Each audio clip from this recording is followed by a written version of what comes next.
자, 이제 오늘은 사르트르의 실존 문학 이런 제목으로 두 번의 강의를 좀 하겠습니다. 1980년 4월 15일 21시 사르트르가 병원에서 간호를 받던 중 75살의 나이로 사망했습니다. 말년에 치매가 와서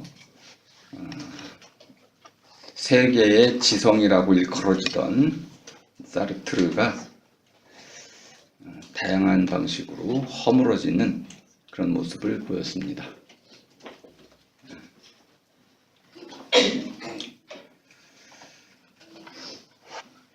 이 소식이 전 세계로 알려지면서 그의 죽음을 애도하는 기사들이 터져나왔습니다.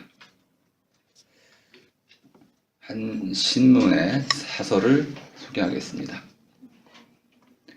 그가 사라짐으로써 우리 시대에 정말로 더할 수 없이 자유로운 사람이 사라졌다. 그는 혼란스럽고 무능한 우리 시대에 유일하게 성실한 사람이었다. 이 기사에는 두 가지가 초점으로 실려 있습니다. 하나는 자유, 두 번째는 성실입니다. 이 정도 되면 논설가의 수준을 가히 짐작할 수 있습니다. 사르트르의 핵심 사상을 두 낱말로 잘 요약을 해준 것입니다. 사르트르는 노벨 문학상 수상자로 지정되었었는데 거부했습니다. 그리고 레지스탕스 활동으로 프랑스 최고 명예 훈장인 레지옹 드네로 훈장을 수여받기로 했는데 그것도 거부했습니다. 그는 어느 국가, 어느 사회에도 속하기를 거부하고 진정한 자유인으로 남기를 원했습니다. 우리에게는 시몬 드 보부아르와의 계약 결혼을 통해서 그리고 그가 평생 집 없이 호텔에서 또는 카페에서 글을 썼다는 그의 습관에서도 그의 자유의지를 찾아볼 수 있습니다. 사르트르는 1905년 6월 21일 파리에서 태어났는데요. 왜 이렇게 태어나고 죽은 얘기를 자꾸 거들먹거리냐면 그것이 그 인생에서 아주 중요했기 때문에 그렇습니다. 아버지는 군인이었는데 그가 태어나자마자 그 다음 해 인도의 오지에서 열병으로 돌아가셨습니다. 그래서 결국 어머니는 친정으로 돌아와서 결국 그 외할아버지 아래에서 자라게 됩니다. 이것이 바로 사르트르에게 결정적인 사건이었습니다. 외할아버지는 인텔리겐츠였습니다. 그는 사르트르에게 책을 읽어주고 또 연극을 할 수 있도록 격려해주고 사르트르의 그 총명함을 은총으로 여기면서 그에게 수많은 영감을 안겨주었습니다. 하지만 사르트르는 늘 침울했습니다. 어른들은 나의 진리, 나의 성격, 나의 이름을 소나기에 쥐고 있었다. 나는 나 자신을 그들의 눈으로 보는 법을 배웠다. 나는 그들이 그들 자신의 걱정으로 만들어낸 자식, 즉 괴물이었다. 그들이 거기 있지 않을 때라도 그들은 그들의 눈길을 남겨놓았고 그 눈길은 빛과 하나가 되었다. 아주 어려운 문장처럼 읽히지만 길들여졌다는 어린 왕자의 말과 똑같은 말입니다. 나중에 그 어린 왕자는 길들여짐을 깨트리고 스스로의 선택과 책임의 길을 가게 됩니다. 사르트르 또한 평생 어릴 때부터 길들여진 이러한 타인들의 눈길, 그들의 기대, 그들의 감시 이런 것들을 깨치고 자기만의 자유를 추구한 사람이었습니다. 사르트르는 8살 때부터 글을 통해서 어른들로부터 해방되는 길을 찾게 됐습니다. 그는 이렇게 고백을 합니다. 나는 글쓰기 위해 실존했다.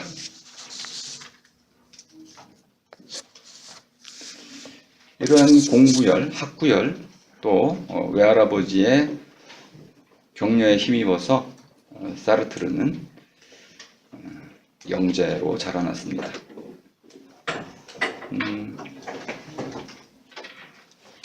사르트르가 사시였다는 것은 여러분이 잘 알고 있을 겁니다.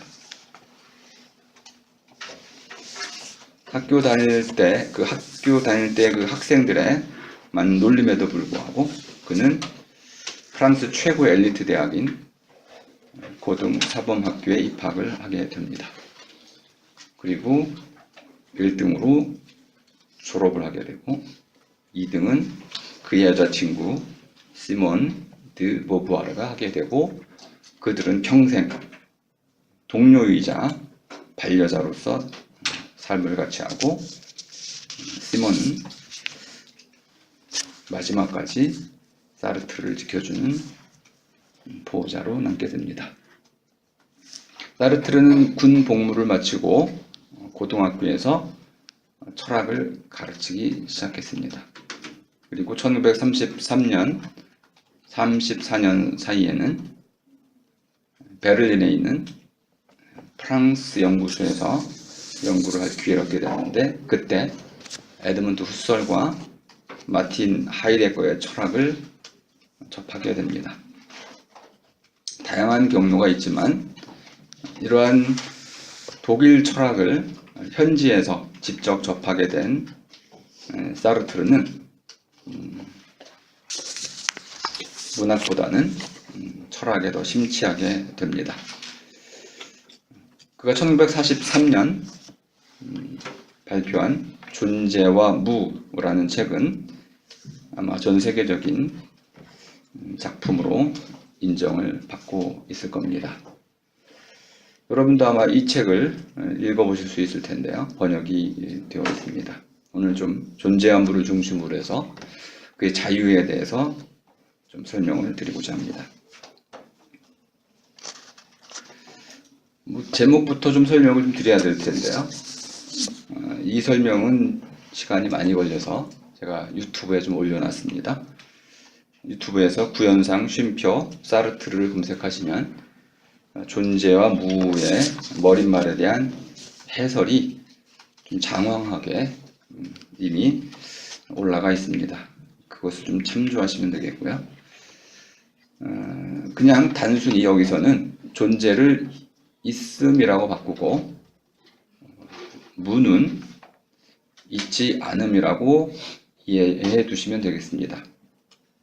존재와 무는 반대되는 말이 아니고 있음과 있지 않음. 우리 셰익스피어의 그 유명한 말을 떠올리실 수 있을 겁니다. 죽느냐 사느냐. 그 원문은 있느냐 있지 않느냐입니다. 있을 것이냐 이렇게 있을 것이냐 저렇게 있을 것이냐.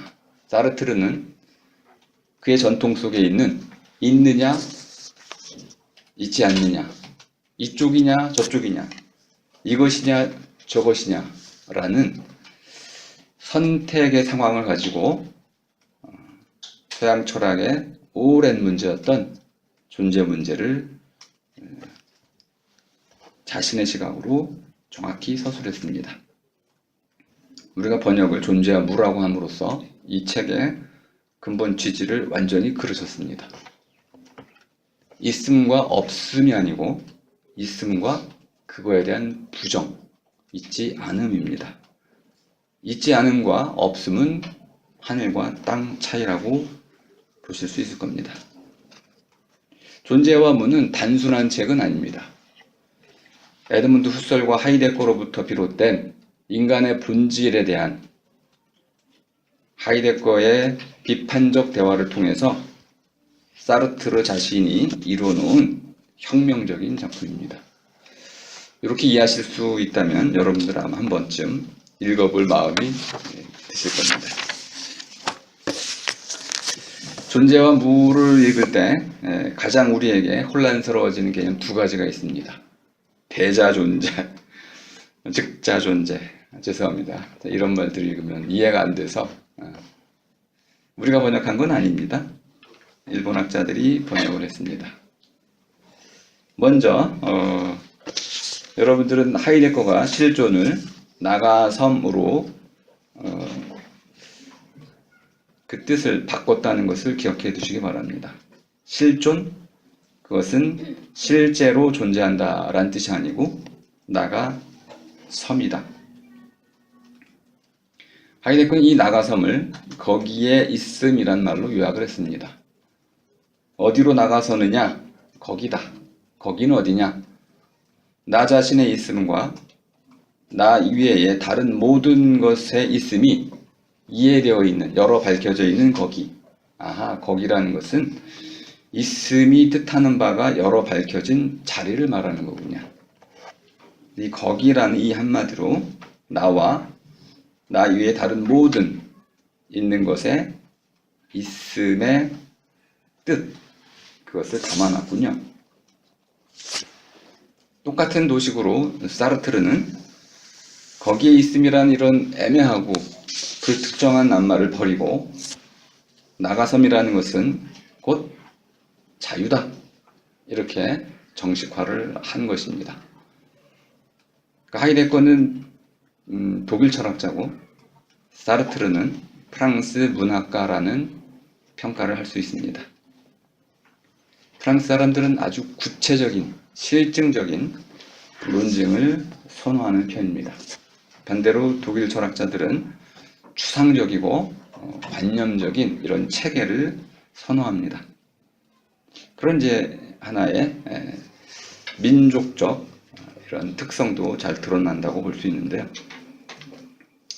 이 책에서 가장 심혈을 기울여서 사르트르가 구분하고자 하는 것은 즉자와 대자라는 것입니다. 일단 요거는 해겔 용어이기 때문에 독일어로 좀 표현하겠습니다. 즉자존자라고 번역한 이것은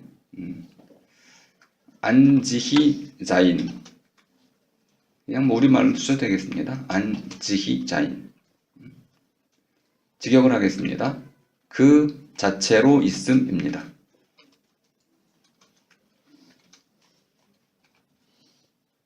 즉자라는 말은 저도 이해가 안 되는 말입니다.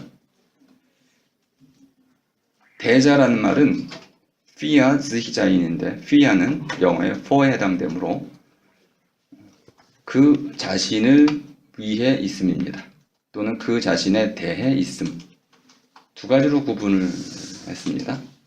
이 세계에는 두 종류의 있음이 있는데 하나는 그 자체로 있음이고 또 하나는 그 자신을 위해 있습니다.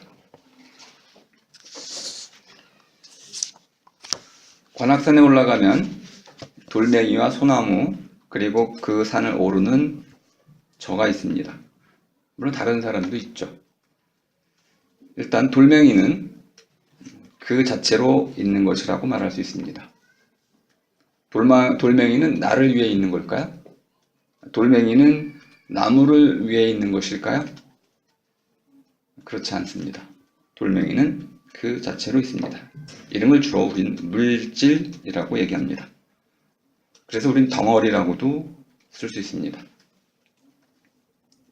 생각할 줄 모르고 의식이라는 것, 내가 가까이 다가가도 피할 줄 모르죠. 뭐 돌멩이는 피하려고 했는지.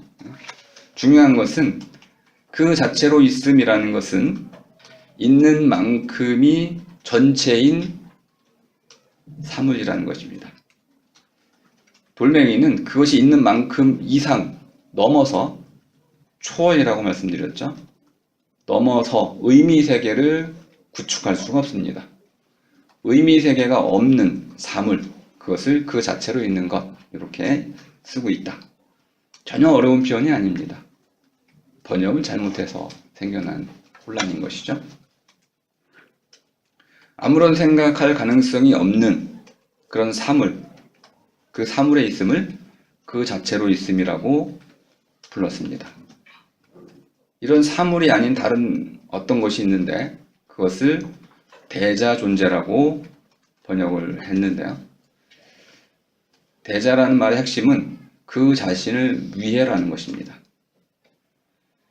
그 자신을 위해 있는 사람은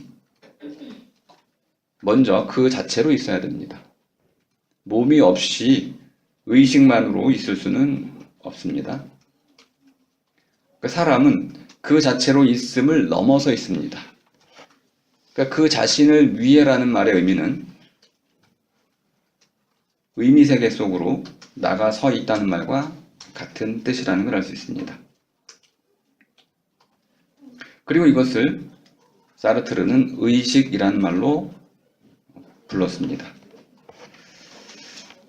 그 자체로 있는 것은 물질, 사물이고 레스이고 그 자신을 위에 있는 것은 사람, 특히 의식이라는 것입니다. 근데 의식이라는 말도 우리에게 문제가 됩니다. 불어로 콩시앙스라는 말은 영어의 컨션스라는 말인데요. 이것은 한데 아울러 안다라는 뜻입니다.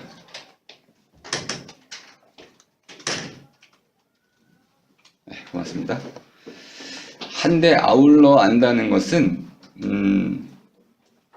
칸트 이야기입니다. 칸트는 사람은 내가 하늘을 볼 때 그 보고 있는 자가 나 자신이라는 것을 함께 알고 있다라고 봤습니다. 어떤 음식, 커피가 맛있다고 했을 때 그 말은 그 앞에 나는 커피가 맛있다 라고 생각한다 라는 것이 덧붙여 있다고 봤습니다. 이런 덧붙여 알고 있는 바, 그리고 그 아는 사람에 의해서 알려진 바, 알고 있는 바, 이 둘이 한데 아울러진 것, 이것이 의식이라는 것입니다. 불교에서의 의식은 제7식이라는 것으로 설명이 되는데요. 감각, 지각, 인식을 넘어서 자기에 대한 자각까지 포함하는 것이 의식입니다. 의라는 것은 뜻을 알아챈다는 뜻입니다. 지식을 설명드렸을 때 이미 말씀을 드렸습니다. 지라는 것은 보고 듣고 느껴서 아는 것, 감각적으로 직접 아는 것은 지이고, 식이라는 것은 그것이 왜 그러한지, 봄, 여름, 가을, 겨울이 왜 순환하는지, 또 오늘 내가 여기 왜 와 있는지 등을 그 의미를 깨닫는 것, 그래서 의식인 것이죠. 이것이 바로 식입니다. 의식이라는 것은 지를 넘어서 의까지도 깨닫고 있는 것을 말하는 것입니다. 의식 안에는 이미 감각, 지각이 이미 포괄되어 있습니다. 그러니 칸트가 그것을 한데 아울러 안다라고 말할 때는 아주 독특한 의미를 갖고 있는 것입니다. 이러한 전통에서 사르트르는 사람을 그 자신을 위해 있는 자로 규정하면서 그 자신으로 있다는 것을 이렇게 단계별로 감각, 지각, 그리고 의식이라는 차원까지 모두 포괄하고 있습니다. 이 정도로 일단 설명을 좀 하겠습니다. 좀 자세한 내용은 유튜브를 좀 확인해 보시면 좋겠고요. 자, 그럼 이제 사르트르가 아주 심혈을 기울여 분석하고자 하는 그 자유의 문제로 한번 들어가 보겠습니다. 일단 자연 상태에서의 인과 율과 사람의 행위의 자유라는 개념을 좀 비교해 보겠습니다.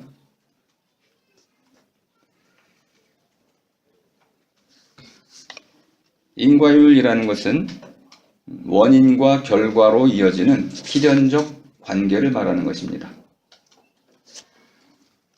해는 아침이 되면 뜨지 않을 수가 없습니다.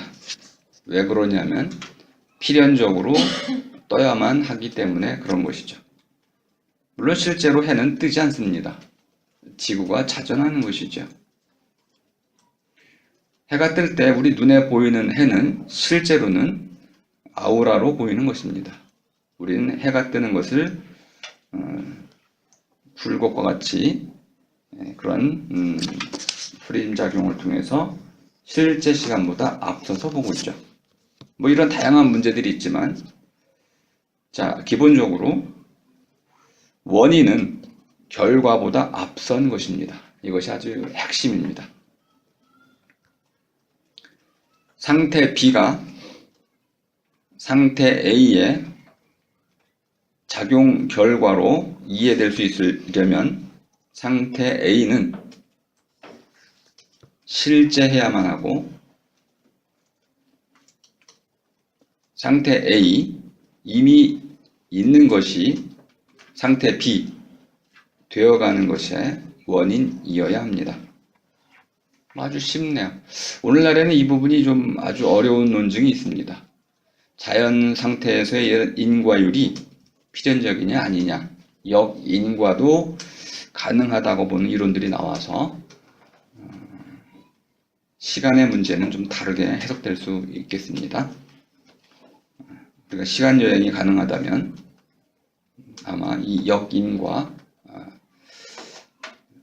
현재의 내가 과거로 돌아가서 역사를 바꿀 수 있는 길이 있다면 자연 상태에서 오늘날 믿고 있는 이런 인과의 필연성은 깨질 수도 있습니다. 상대성 이론은 그러한 가능성을 열어두었습니다.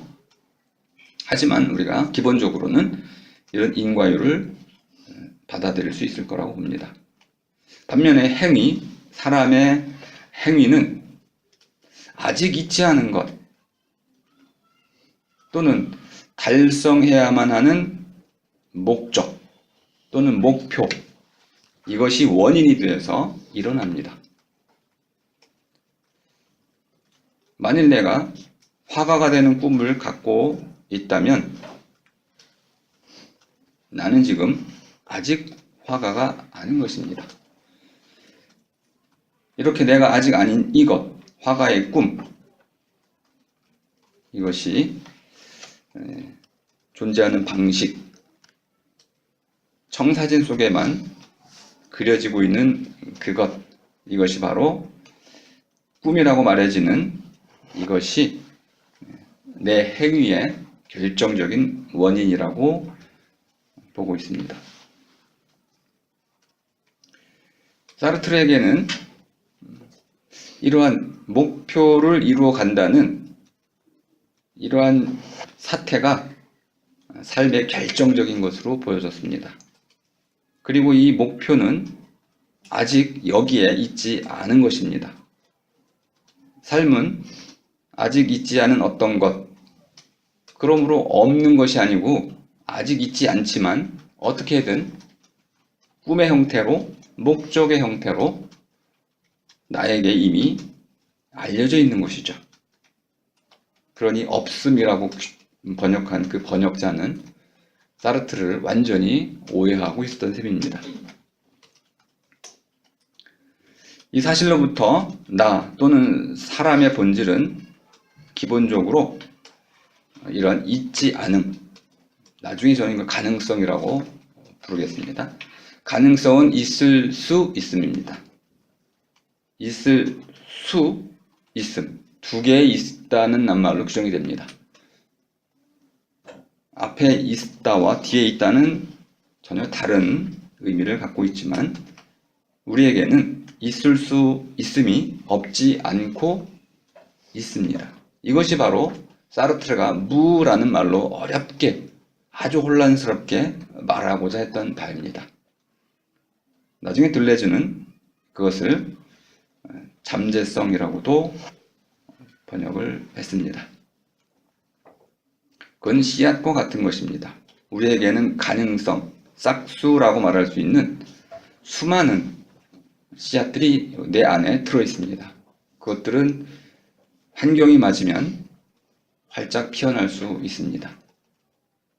그런 의미에서 사람은 가능성의 덩어리이고 가능성의 씨앗이라고 할 수도 있고 제 식으로는 가능성의 밭입니다.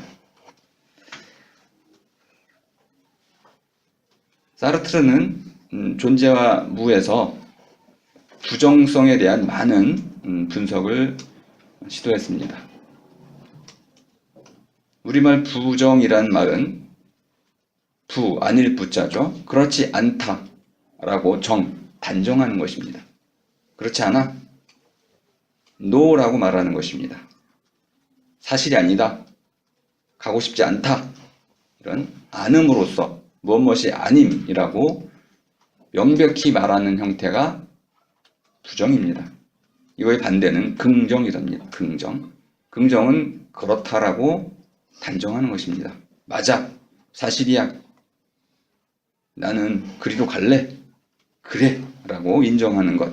이것이 긍정입니다. 사람도 근본적으로는 그 자체로 있는 자입니다. 사람의 독특함은 바로 그 자체로 있음을 부정한다는 데 있다는 것입니다. 누구도 내가 살아있음 그 자체에 만족하고 있는 사람은 없을 것입니다. 나중에 저는 이것을 살아나감이라는 말로 다시 바꿀 것입니다. 살아나가지 않는 사람은 모두 다 불만족 상태에 놓이게 됩니다. 우리에게 중요한 것은 이제까지 살아온 삶이라기보다는 앞으로 살아갈 날들입니다. 바로 이렇게 앞으로 살아갈 날들, 내가 살아갈 수 있음, 나의 있을 수 있음, 이것은 사람이 현재 나에게 주어진 모든 것을 부정할 수 있기 때문에만 얻어낼 수 있는 것입니다. 사르트르는 그 자체로 있음을 그 자체로 가득 채워져 있음이라고 말하기도 합니다. 이것은 신에게 적용됐던 개념입니다. 가득 채워져 있음, 변화할 수 없다는 뜻입니다. 가득 채워져 있는 것은 변화하기 위해서는 무엇인가를 모자라고 부족한 상태로 변화해 가야 되는데 그런 일은 일어나지 않는다고 보는 입장입니다.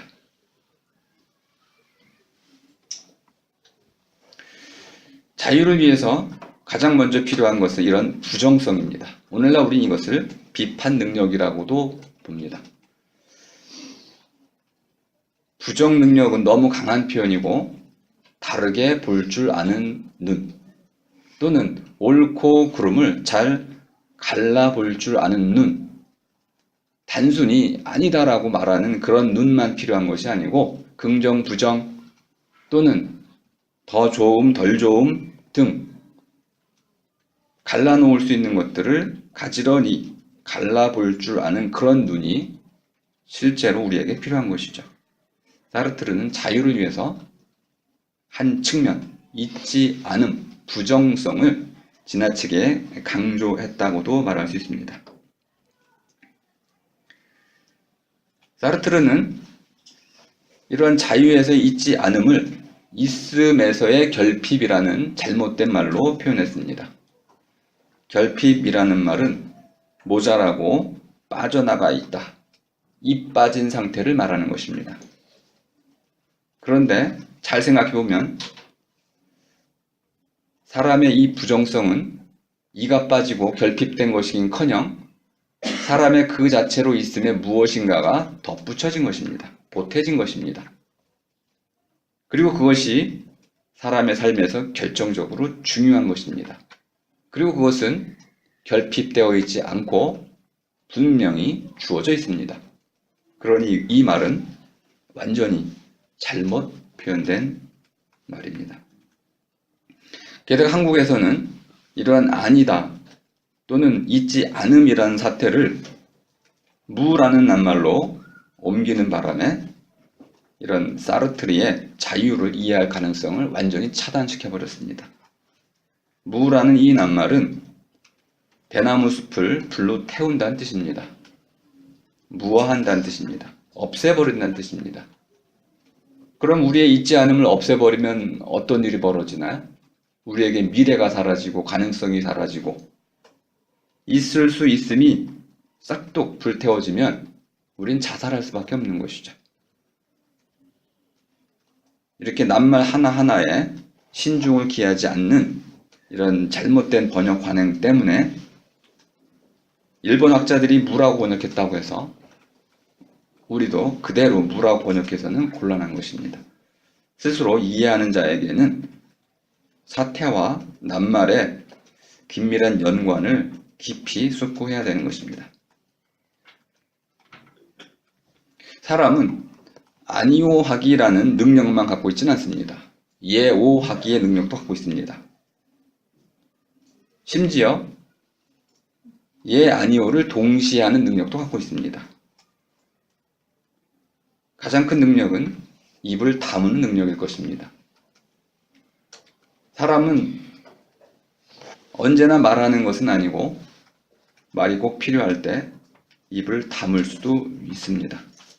이 모든 것이 사람의 능력에 모두 포괄되어 있는 것입니다.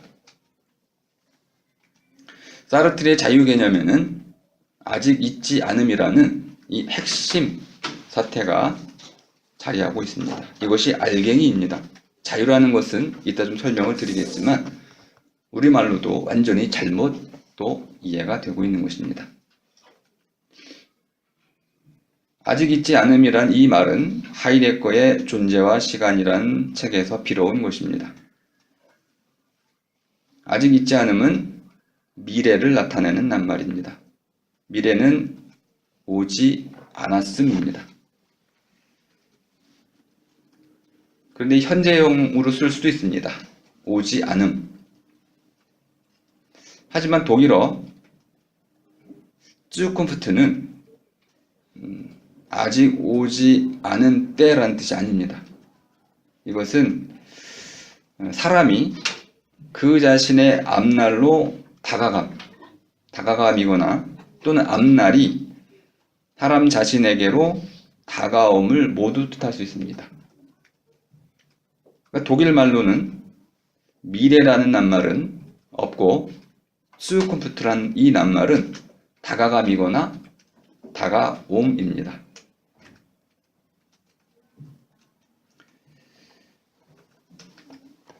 그러면 이 다가가거나 다가온다는 이 역동적인 시간 개념에서 과거도 완전히 다르게 해석이 됩니다. 과거는 우리말로는 지나가 버림이란 뜻이지만 독일말로는 게베젠하이트라는 것은 있어 왔음이란 뜻입니다. 있어 오는 것이기 때문에 우리가 다시 붙잡고 되풀이해야만 한다는 과제를 나타냅니다. 말이 바뀌면 뜻도 바뀐다는 것을 알 수 있습니다. 어쨌든 이렇게 사르트르는 있지 않음, 아직 있지 않음이라는 이 아직의 차원을 삶의 본래적 차원으로 넘겨받아서 자유와 연결을 시키게 됩니다. 결국 우리가 우리말로 사르트를 이해하기 위해서는 자유란 낱말 자체를 좀 이해할 필요가 있습니다.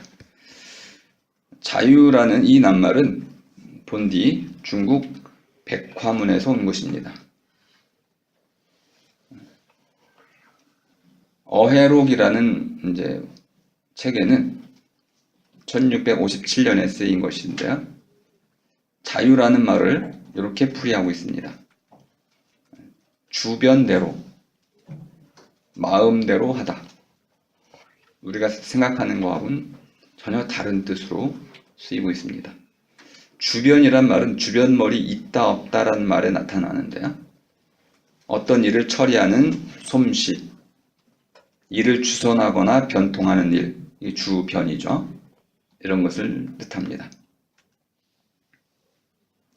그 자유라는 말은 우리말로 직역을 하자면 맘대로 하기 또는 맘대로 다루기 그런 뜻입니다. 전 앞으로 맘대로 하기로 쓰겠습니다. 그럼 이제 영어로 또는 서양 전통에서 자유를 나타내는 낱말은 크게 두 가지가 있는데요. 하나는 리버티가 있고 또 하나는 프리덤이 있습니다. 리버티라는 것은 노예가 아닌 사람이 법에 의해 갖게 되는 권리를 나타내는 것입니다. right, 권리의 개념이군요. 법으로 명시가 되어 있어야 합니다.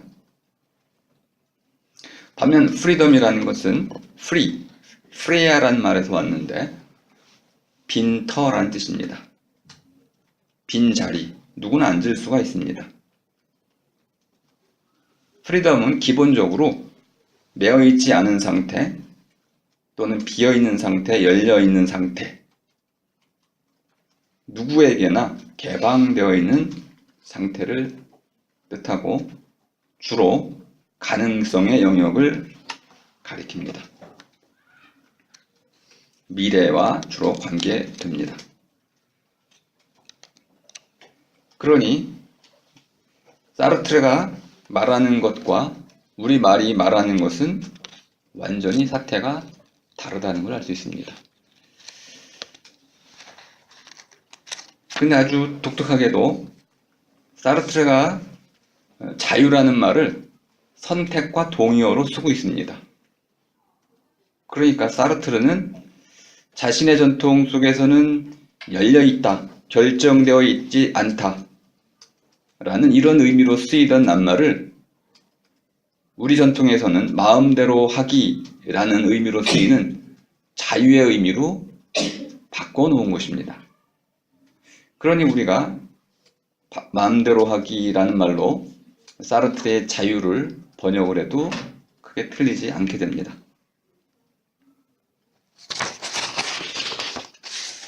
자유라는 것은 두 가지의 큰 특징을 갖고 있습니다. 첫 번째는 이미 있어온 모든 것, 과거, 현재를 내가 부정할 수 있어야 됩니다.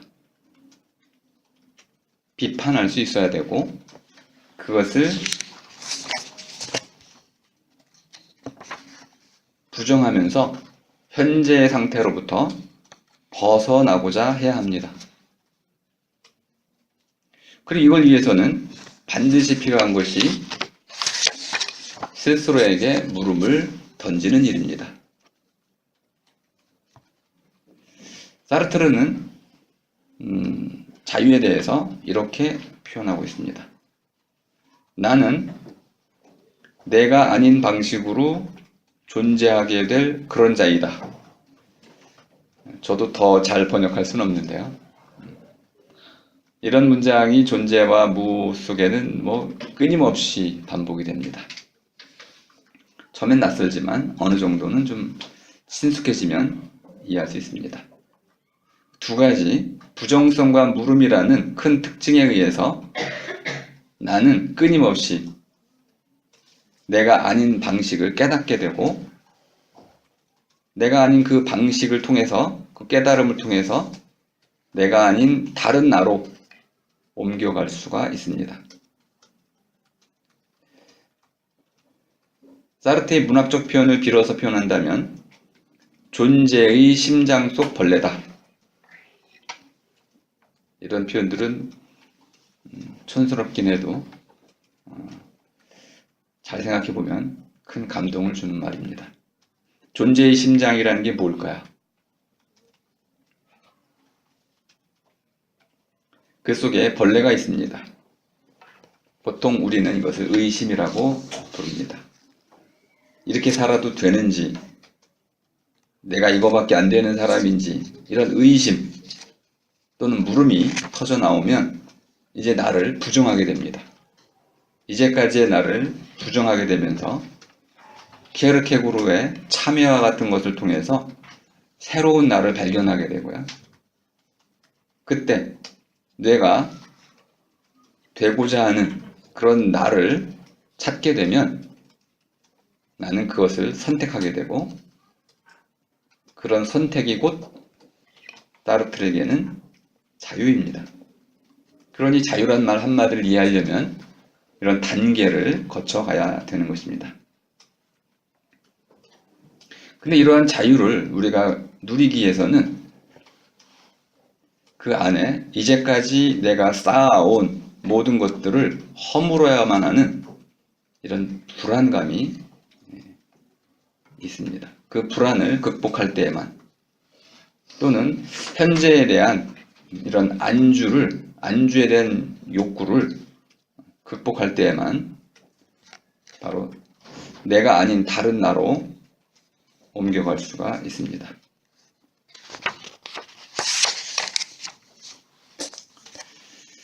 자, 사르트르가 말하려고 하는 그 선택이란 말을 조금 설명을 하겠습니다. 자유라는 것은 인간의 속성이 아니다. 아주 유명한 표현입니다. 자유를 이제 맘대로 하기로 바꿔서 이해해 보시기 바랍니다. 맘대로 하기의 능력, 자유로움, 맘대로 하기는 사람의 속성이 아니다. 속성이란 말은 덧붙여진 것이란 뜻입니다. 영어로 attribute, 덧붙여진 것. 마음대로 할 수 있다는 이 능력은 사람이 태어난 뒤에, 그 뒤에 별도로 따로 딸리듯이 덧붙여진 것이 아니라는 것입니다. 나중에 사르트르는 이것을 사람은 자유의 형벌을 받았다라고 표현하고 있습니다. 예전식 번역어로는 단죄 받았다입니다. 사람이 왜 자유의 형벌을 받았습니까?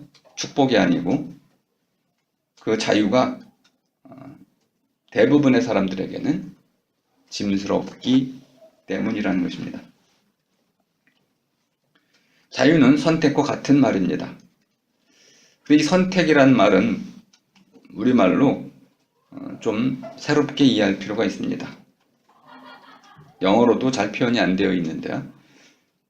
사르트르가 말하려고 하는 것은 분명히 키에르케고르적인 것입니다. 이것이냐 저것이냐, 이쪽이냐 저쪽이냐, 이런 나냐 저런 나냐, 죽느냐 사느냐, 이런 갈림길에서의 선택을 말하는 것입니다. 두 갈래 길을 말하는 것입니다. 물론 우리 앞에는 두 갈래 길만 있는 건 아니죠. 수만 갈래가 있습니다. 선택이라는 것은 사르트르 용어로는 새롭게 정립함입니다. 새롭게 정립한다는 것은 이제까지의 것을 버리고 이제까지 있어오지 않은 미래를 선택한다는 것입니다. 과거를 부정하고 미래를 향해 나아가는 것, 이것이 선택이라는 것입니다. 우리말로 선택은 골라잡기입니다. 골라잡기에는 골라버리기가 함께 있습니다. 골라잡기는 과거와 같은 내가 부정하고자 하는 것을 골라버리면서 동시에 그 안에 주어져 있는 수많은 가지들, 그것들 가운데 하나를 뽑는 것이죠. 그러니까 골라잡기는 버림이자 동시에 뽑기입니다. 선택은 내 삶을 필연이나 우연에 내맡기지 않는 태도를 말합니다. 결단하거나 선택한다는 것은 내 삶의 모든 과정을 내 스스로 결정해 가겠다는 것입니다. 골라잡기는 사건의 방향을 또는 삶의 방향을 자신이 바라는 쪽으로 바꿔나가는 것입니다. 그리고 이제까지 없었던 어떤 것을 새롭게 추가하는 것입니다. 선택은 사르트르의 말로 말해보자면 거듭 새롭게 하는 것입니다. 선택할 때마다 나는 새로워집니다. 선택을 멈출 때 나는 낡아 닳아지게 됩니다. 사르트르가 묘한 예를 하나 선택을 해서 설명을 하고 있는데요. 만일 내가 나를 겁쟁이로 선택한다면 어떤 일이 벌어질까요? 그런 일들이 늘 있습니다. 용감한 사람이냐, 겁쟁이냐. 만일 내가 나를 겁쟁이로 선택했다면 자기 선택이죠. 키에르케고르가 그렇게 강조했던 것입니다. 자기 관계를 맺어라. 내가 나를 겁쟁이라고 선택했다면 나는 언제나 특정 상황 속에서 그 상황에 어떠한 책임도 지지 않기 위해서 상황 속으로 끼어들지 않을 만한 충분한 이유들을 발견하려 할 것입니다. 그리고 그러한 선택에 의해서 나는 참여, 사르트르가 강조했던 앙가주망, 현실 참여를 회피할 것입니다. 그리고 거기에는 충분한 이유들이 있을 것입니다. 사르트르는 이렇게 표현하고 있습니다. 자기를 선택한다는 것이 의지적 결단보다 앞선다. 이거는 나의 모든 결단, 선택은 나의 선택으로부터 비롯한다는 것입니다. 이거를 제 경험으로 설명드리자면 저도 한때 뛰어난 학자가 되고자 했습니다. 지금도 물론 그렇습니다. 그런데 내 마음속에서는 나는 뛰어난 학자가 될 수 없을 거야. 나는 그냥 평범한 학자가 되면 돼. 내가 설정한 목표는 평범한 학자가 되는 것이었습니다. 이 정도의 목표를 달성하는 것은 어렵지 않습니다. 그런데 내 마음속에 실제로 내가 평범한 학자가 되고 싶어 했는가? 전혀 아니죠. 그럼에도 불구하고 나는 현실에서 마치 내가 마음속으로 포기했던 목표, 뛰어난 학자를 이루기 위해 최선을 다하고 있는 양 행동합니다. 이게 자기 기만인 것이죠. 이미 나는 평범한 학자를 선택했습니다. 아직 너무 안타깝고 스스로 자존심이 상해서 겉보기로는 마치 뛰어난 학자를 꿈으로 갖고 있는 양 스스로를 기만한다는 것이죠. 이걸 사르트르는 정직하지 못함이라고 불렀습니다. 이것도 사르트르의 아주 중요한 공로입니다. 사람들은 누구나 스스로에게 완전히 정직하진 못합니다. 보부아르는 사르트르와의 관계에서 이렇게 표현했습니다. 그 둘은 나는, 보부아르는 사르트르를 통해서 나 자신을 봤다. 그 둘 사이는 완전한 솔직함으로 맺어진 동료였다. 이렇게 고백하고 있습니다. 사르트르는 이 정직함을 실제로 실천하고자 했던 사람입니다. 앞에 소개해드린 그 논설의 성실이라고 표현했던 것은 사르트르의 삶을 정말 정확히 표현한 것입니다. 우리는 이미 스스로 열등함을 선택합니다. 나는 1등을 할 수 없을 거야. 1등은 가치가 없어. 2등이 더 중요한 거야. 분수를 알아야지. 우리는 이렇게 최선을 다하지 않도록 지레 체념을 하고 있습니다. 그리고는 자신이 왜 최선을 다하지 않아도 되는지 이러저러한 이유들을 이미 다 갖고 있습니다. 나는 이미 뛰어난 학자가 될 수 없을 것이라고 스스로를 기만했습니다. 그리고 그 기만을 스스로 받아들이고 있습니다. 정직하지 못한 것이죠. 근데 실제로 어느 날 돌아보면 자신이 왜 이렇게 살았는지, 겁쟁이로 또는 평범한 삶을 살려고 했는지 현재의 자신을 되돌아보게 됩니다. 그때 나는 내가 겁쟁이라는 사실을 갑자기 깨닫게 되고 그것을 부정하는 선택의 순간이 다가오게 됩니다. 이렇게 내가 만일 스스로 겁쟁이 되기를 부정하는 그런 순간이 온다면, 그리고 내가 겁쟁이가 아닌 다른 나가 되기 위해서 그 나다움을 용기 있는 사람 또는 나의 나됨, 이것을 뛰어난 학자의 방향을 맞춰서 선택을 한다면 이제 세상은 완전히 바뀌게 될 것입니다. 나는 이제 이 세계를 완전히 새로운 질서로 재배열하게 됩니다. 이것이 바로 앞에서 잠깐 말씀드렸던 헤라클레이토스의 해는 날마다 새롭다라는 말의 의미입니다. 물론 우리는 자기를 선택하지 않는 선택을 하기도 합니다. 지금 제가 선택이란 말에 굉장히 공을 들이고 있는데,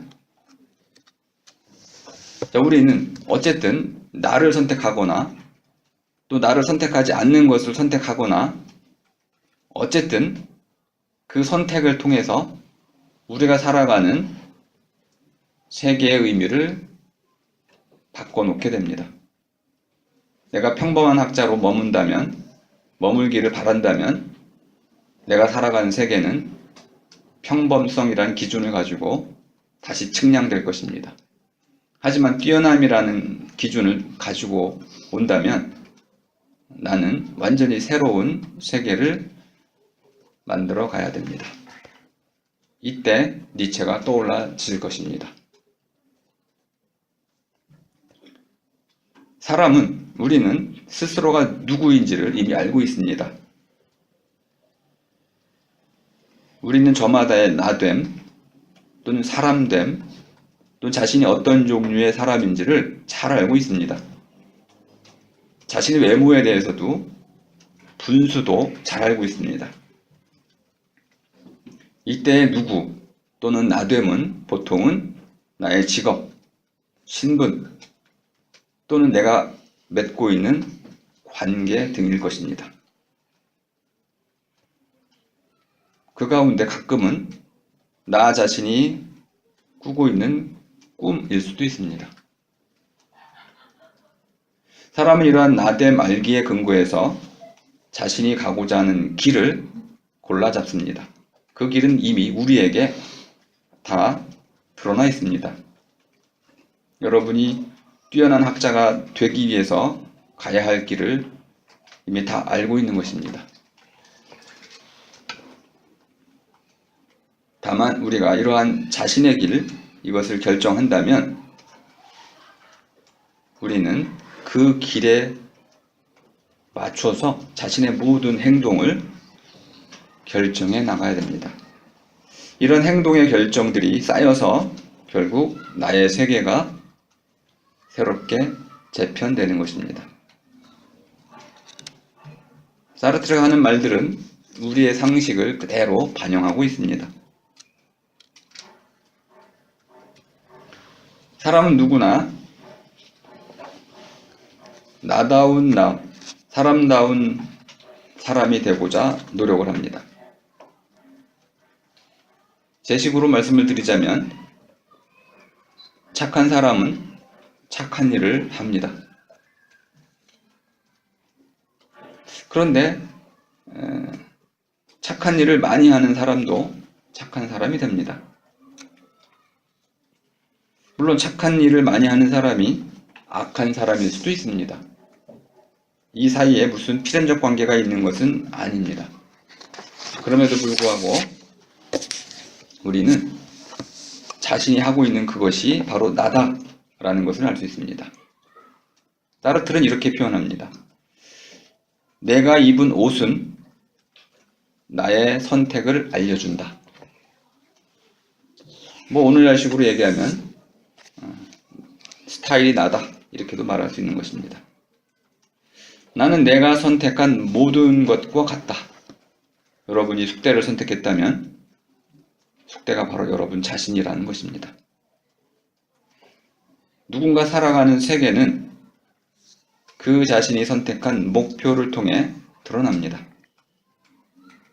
누군가 대입을 목표로 하고 있다면 그는 수험생의 세계를 살게 될 것입니다. 목표, 그것이 바로 나를 드러내는 가장 중요한 지점인 것입니다. 사르트르는 이렇게 표현합니다. 자유는 사람이 스스로 삶의 목표를 정립하는 일에 참여하는 것이다. 같은 말이 계속 반복되고 있는데요. 자유, 맘대로 한다는 것은 이제까지 내가 살아왔던 모든 것들을 허무는 일일 뿐만 아니라 그 위에서 니체의 어린아이처럼 자기가 꿈꿔왔던 새로운 삶의 목표를 정립하고 세우고 그 정립된 목표를 이루기 위해서 끊임없이 실천해가는, 다시 말하면 자기의 미래에 참여하는 것과 같은 것입니다. 그 자유는 단순한 선택이 아니고 이런 선택의 과정인 것입니다. 단 한 번의 선택이란 없습니다. 선택은 늘 연속적인 것입니다. 제 식으로 표현하면 자유는 사람이 자기 자신을, 자신의 삶을 하나의 목표로 향해 펼쳐 던지는 것이다. 또는 펼쳐 던져 나가는 것이다.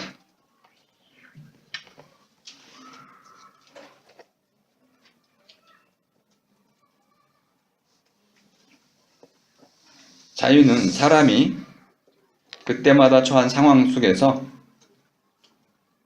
이러저러한 나, 이러저러한 사람이 되겠다고 결단하는 것이다.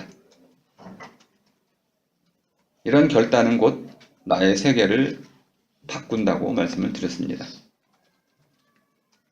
하지만 우리의 삶을 살아가는 이 세계는 내가 마음대로 할 수 있는 것들은 아닙니다.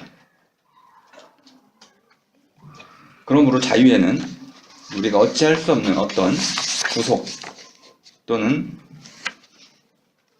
칼 야스퍼스가 말하는 한계 상황과 같은 것이 있습니다.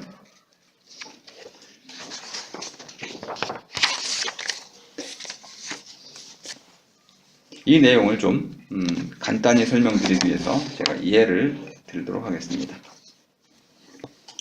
제가 늘 관악산 오르는 걸 예를 많이 드는데요. 어느 날은 산에 오르는 게 몸이 가벼워서 즐겁습니다. 근데 어느 날은 몸이 무거워서 산을 오르는 게 힘이 듭니다. 중간에 내려오기도 합니다. 왜 이런 일이 벌어질까요? 산 오르기의 힘겨움은 내 마음대로 그것을 없애거나 줄일 수 있는 게 아닙니다. 사람의 자유에는 일단 육체적 한계가 있습니다. 물론 다양한 한계들이 있겠죠. 이런 의미에서 우리는 결코 자유롭다고 말할 수 없을지도 모르겠습니다. 신분, 능력, 수많은 한계들이 있기 때문에 사람의 삶을 자유롭다고 말할 수 있는 사람이 몇이나 될까요? 하지만 사르트르가 말하려고 하는 바는 이것이 핵심일 것입니다. 산을 오를 때의 힘겨움과 같은 것은 우리가 산을 오르려 했을 때에만 비로소 주어진다. 이것이 자유라는 것입니다. 산은 누군가 오르겠다라는 그 목표, 목적을 펼쳐 던졌을 때에만 장애물로 나타나거나 극복의 대상이 될 수 있습니다. 산과 같은 사물은 우리가 그것을 우리의 펼쳐 던짐에 울타리 안으로 들여놓지 않는 한 나에겐 아무 의미가 없습니다. 의미라는 것은 사르트르에게는 바로 이 나의 자유로부터 생겨 나오는 것입니다. 그러니 의미의 원천은 바로 나의 자유인 것입니다. 내가 마음대로 하지 못하는 한 나는 어떠한 의미도 없습니다.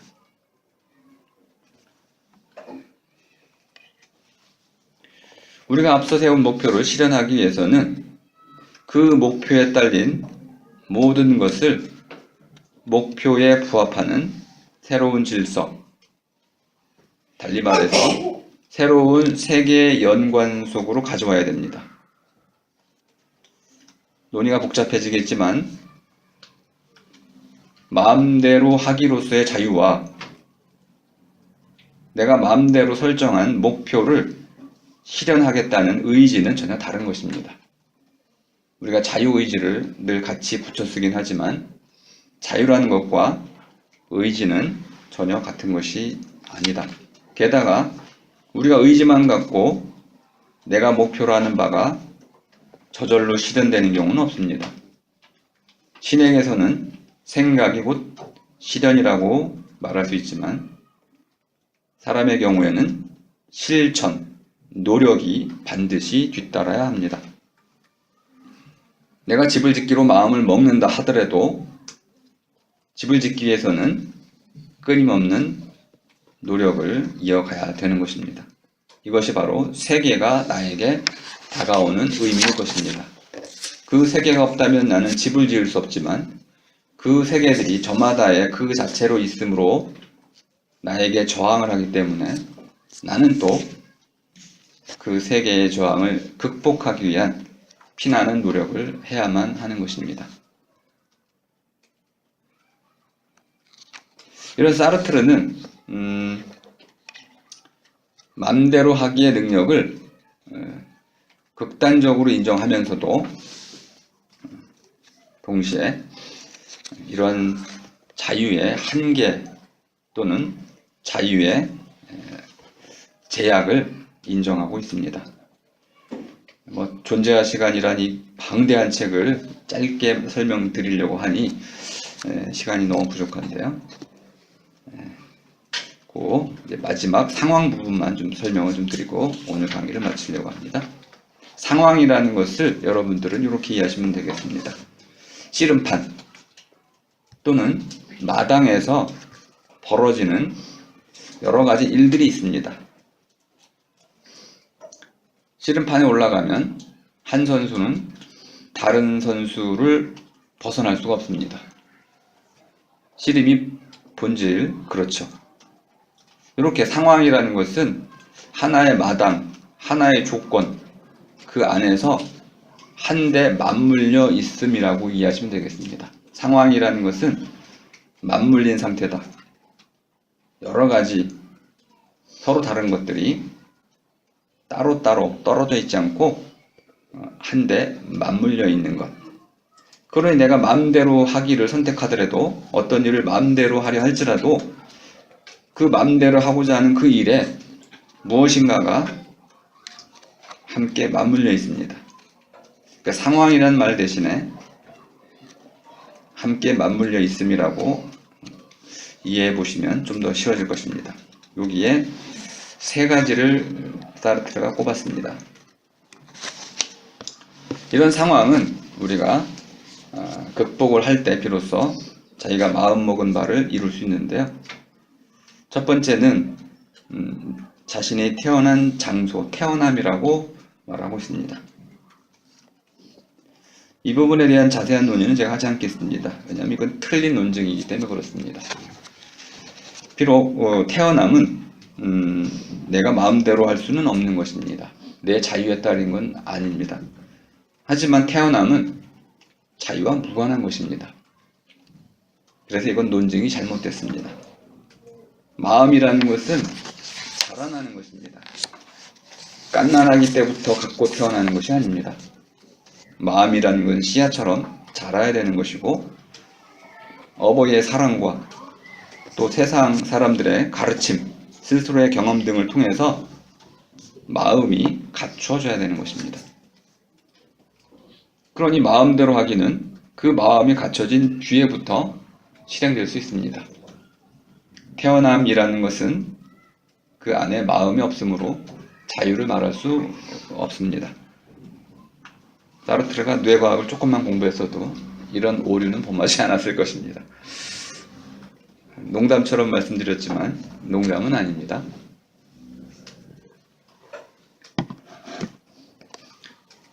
그 뒤에 우리가 삶을 살아가면서는 마음대로 이사를 다닐 수 있다는 것을 알 수 있습니다. 그러므로 장소성의 문제는 내 마음이 내 마음대로 쓰일 수 있을 때부터 자유의 문제로 들어오는 것이지 그 이전에는 자유와 무관한 것이다. 두 번째는 자신의 과거를 꼽고 있습니다. 이것도 여러분이 이미 이해하셨을 거라고 보는데요. 아까 산 오르기의 보기에서 이미 말씀을 드렸습니다. 과거는 이미 지나가 버린 때입니다. 그런데 과거는 내게서 사라져 없어진 것은 아닙니다. 없는 것이 아닙니다. 기억되고 나의 현재와 미래에 끊임없이 영향을 미치는 것입니다. 나의 탄생은 내 평생을 좌우할 수조차 있고요. 과거의 업적이나 실패 또한 지울 수 없는 방식으로 내 삶을 각인하고 있습니다. 사르트르가 말하려고 하는 바는 과거의 이런 사실 자체가 무화될 수 있다는 걸 말하려고 하는 건 아닙니다. 영향력을 말하려고 하는 겁니다. 과거는 내가 삶의 길을 선택할 때마다 결정적으로 뒤바뀔 수 있습니다. 여러분이 자신의 과거를 제대로 해석해내려면 하나의 미래를 선택해야 됩니다. 이런 펼쳐던지기 또는 선택 또는 자신이 하고자 하는 어떤 일,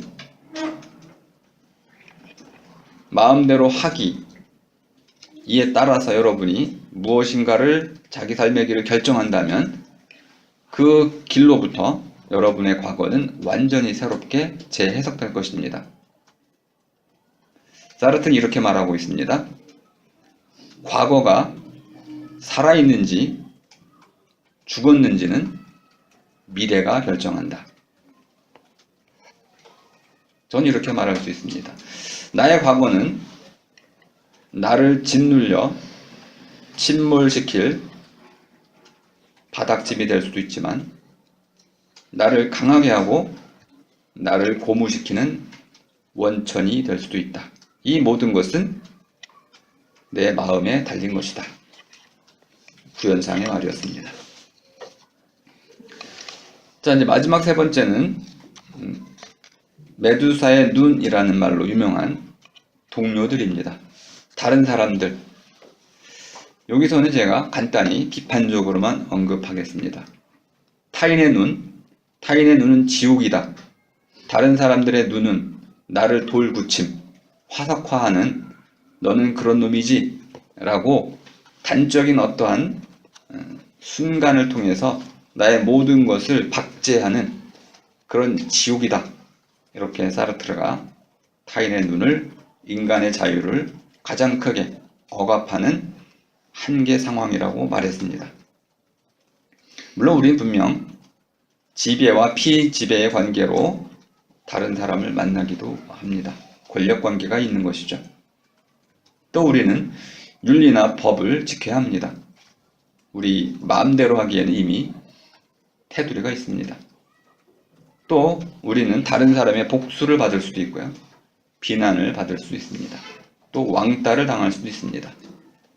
그러므로 우리의 자유, 마음대로 하기는 이런 다른 사람들과 관계에서 수많은 제약을 받습니다.